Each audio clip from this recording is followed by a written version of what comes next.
Hi there everyone. Today we are going to be doing another Gmix short.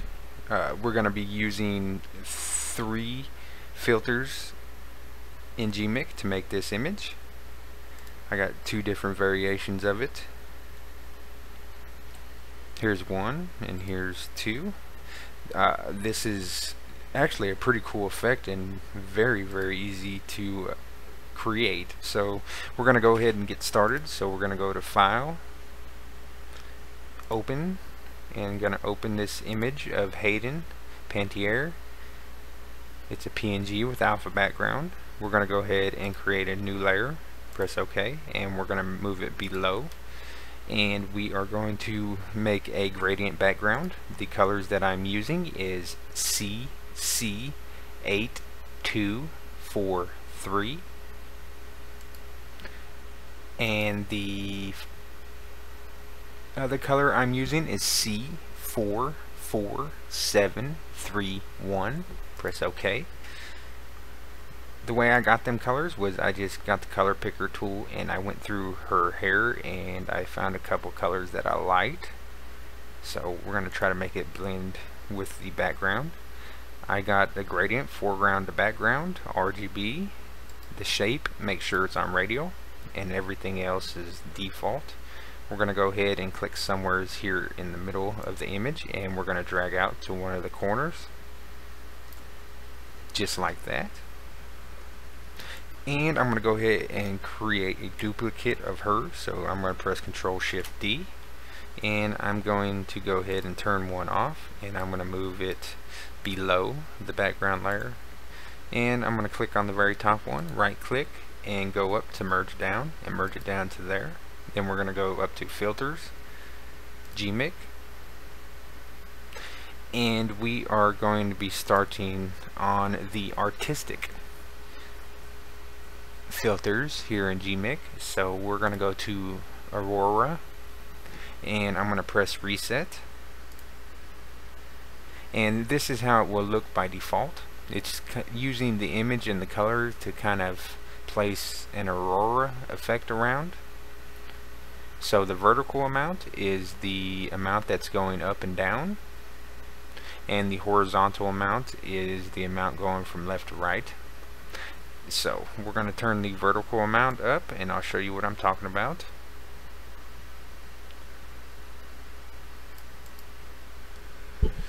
As you can see, it's going, the Aurora effect is going up and down. So now if we move the horizontal amount, it's just kind of a blurred image. So we're going to go down to a blend mode. There's only one blend mode here and it's average.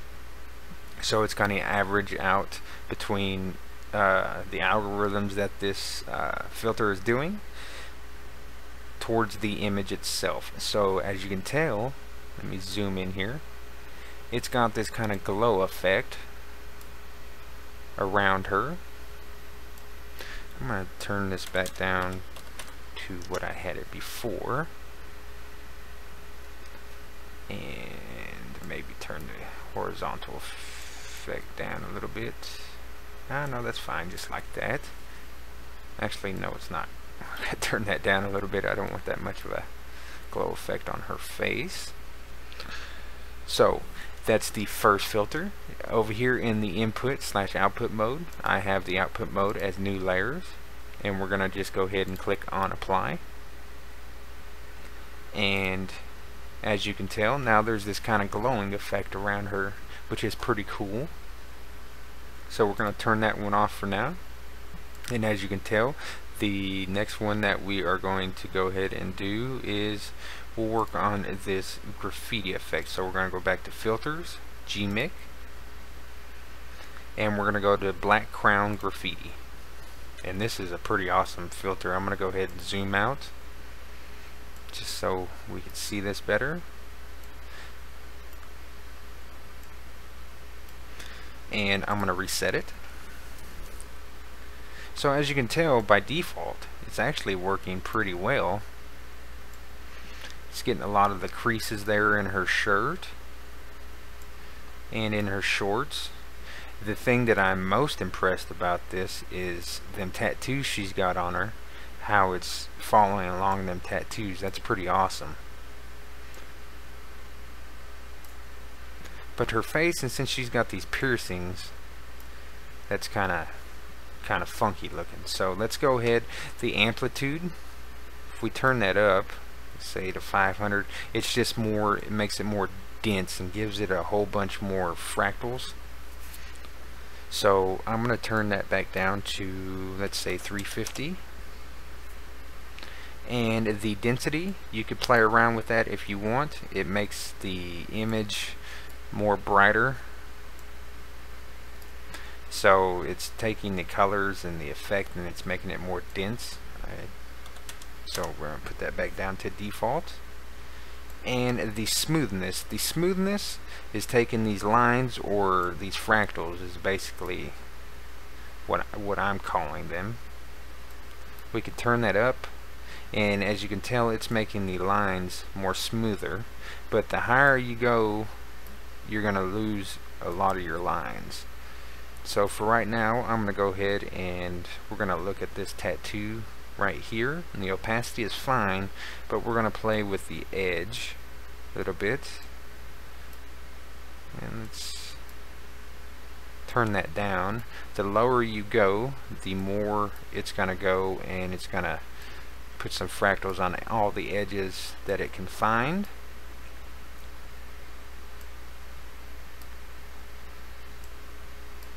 So it's making the lines, the outlines on the hair, a whole lot more dense. I mean, look at this. This is pretty awesome. It's getting them flames, and she's got that skull tattoo over here, and it's doing a decent job at putting the lines around there too. So we're gonna go scroll back over here. I might go ahead and zoom out so it's easier to look. And the edges are okay. Let's maybe turn the smoothness up maybe just a tad bit. Let's scroll back to her face, and that looks fine to me. We could try turning up the color smoothness, see what that does for the image. Fast approximation, I believe this does is it's taking the algorithm from all this and it's fastly calculating it for a quicker result on your preview here.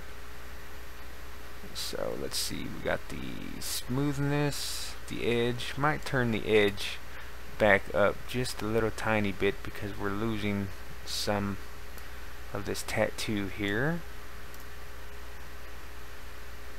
And maybe turn the smoothness back down just a little bit.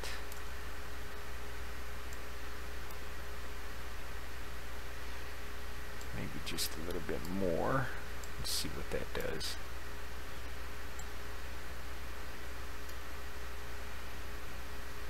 I'm gonna turn the edge back up just a tiny bit. It was fine where it was. Let's try putting this back to 300. See what that does.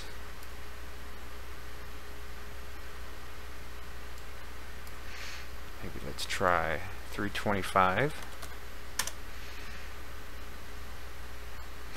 That looks fine with me. Then you got your mixer style. They got lightness, which it just lightens up the image, and then we got value, and that could give a cool effect. It just brings out the value more in the colors. It's not necessarily the effect that I'm going for, but it could be a cool effect. You could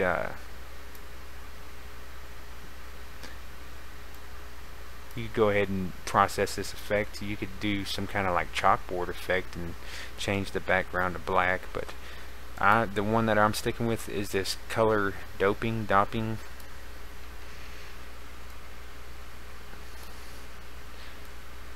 and that makes the colors more vibrant and has more contrast to them. So we're going to go ahead and click apply to that.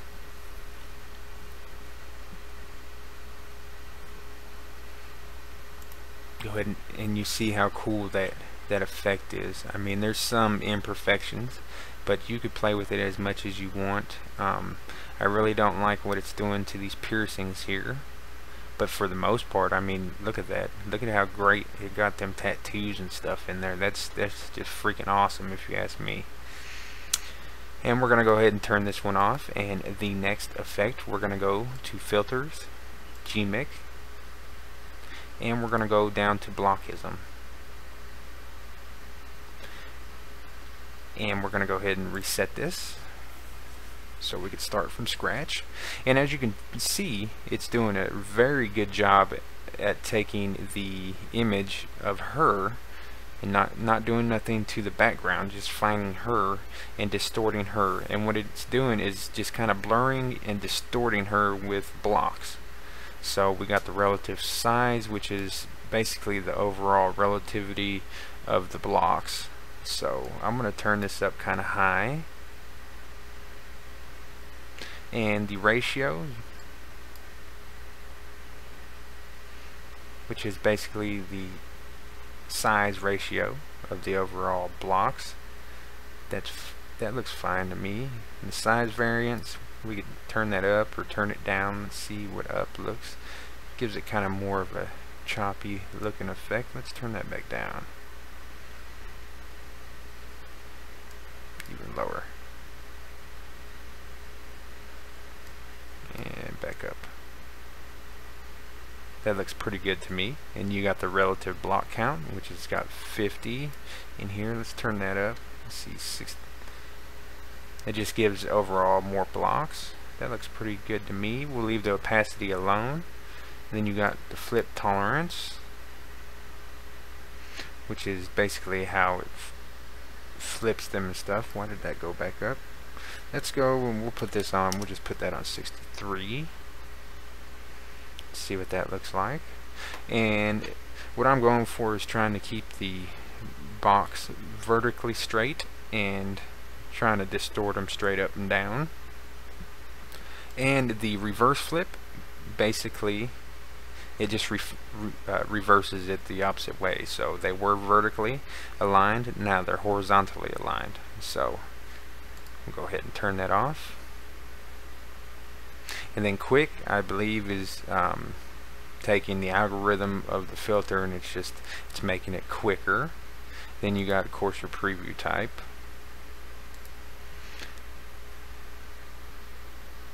So that's pretty much it on this filter. You could play around with it and just kind of basically, most of these filters are trial and error, and trying to figure out what you want, not unless you're a math genius and you want to do it that way, which you certainly could. But we're going to go ahead and hit apply. Wait for that to get done, and we're going to go ahead and close this. And as you can see, it distorted the image quite a bit. So if we go back through here and we turn all these back on, I believe I had this image on soft light, and then this one was on, I believe, multiply. I think, let me go ahead and look. Multiply. Okay, and we need to put this one above the crown layer effect, and this one we are going to go down and set it on color. So we got soft light, color, multiply, and then normal. Oops, cancel. Yeah, soft light, color, multiply, and normal. Okay. And as you can see, we just kind of distorted the image just a little bit with them blocks, and by putting this Aurora effect up a little bit, it kind of gives it more of a glow to the coloring of the outlines. And then by putting this layer below and putting it on multiply, it multiplies with this image right here, and it blends in very well, and these lines stick out a whole lot more, and they're a whole lot smoother, and it gives it for a great effect. So that's pretty much it for today's Gimp short. If you have any questions, please leave a comment below. If you'd like this image, I will leave a link in the description on where you can find this image. Until next time, this is all. Please like and subscribe, and there will be tons of more tutorials. Have a good day.